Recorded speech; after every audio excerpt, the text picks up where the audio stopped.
Hello! Today we're going to be learning how to make a ball of yarn.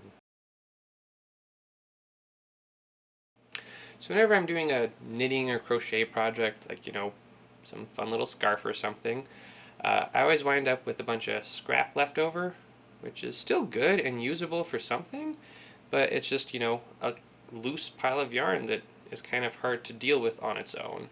And when you buy your yarn, it comes in these spools, like, a big fat log of yarn instead of the classic yarn balls I always remember seeing on TV, which I always thought was just so lame and lazy of the companies because that looks so much nicer. Just look at that. And then when you're actually unspooling it for your project, this is way more efficient. But now that I've wrapped a few of these myself, I can see why the companies don't just generally do that.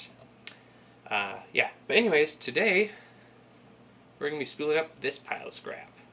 Let's get to it. So the first step is going to be to find the loose end of your yarn, which is easiest right after finishing a project and hardest right after tossing your pile of yarn around for dramatic effect on video. But you take that loose end and you hold it against 3 fingers, then you wrap it around 3 complete times. So 1, 2, 3 times. At that third time, you just pull your middle finger out, and then you bring the string around and kind of push it through that hole where your middle finger was.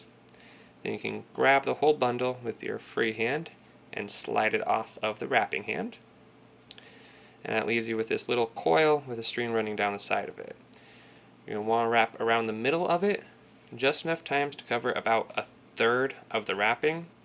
So it's about this much here, there's about this much on this side, this much on this side, so that's about even. Once you have that about even, fold it in half, and then wrap, rotate, wrap, rotate, wrap. And as you can see, as we're doing this, some parts are kind of bulging out a little weird. So we're going to rotate so that I can wrap over top of that.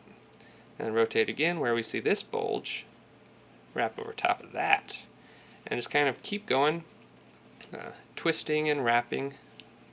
Each time you see a bulge, try to work your way towards that, but as you're going, it should actually wind up with a pretty decent ball shape.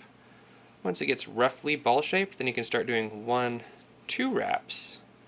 1, 2 wraps. I'll use some more yarn to help give it a smoother overall finish. And you just keep doing that, rotate and 2 wraps, rotate and 2 wraps, until it gets, significantly bigger. Once it's a bit bigger and you actually have more working space on the sides, you want to do 3 wraps.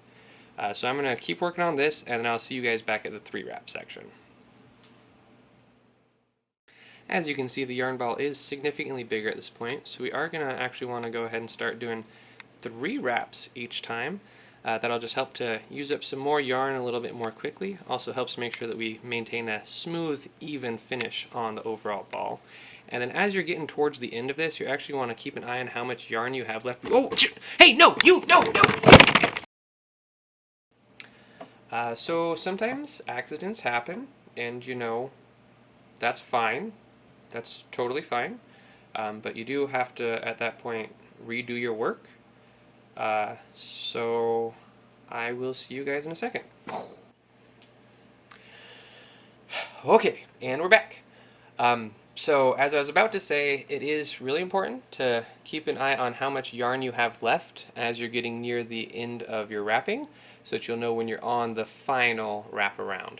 However, it is actually probably even more important to keep a really firm grip on that yarn ball, and it's really good to keep in mind that cats actually do like yarn balls in real life just as much as they do in the movies. But anyways, onto that final wrapping, you are actually going to want to stick your finger underneath the yarn for this final go around. That way when you come back around, you can actually just use that finger to pull the yarn through. And then the friction between the 2 pieces of yarn will hold it in place. You don't even have to pull it tense. And then there you go. There's your yarn ball.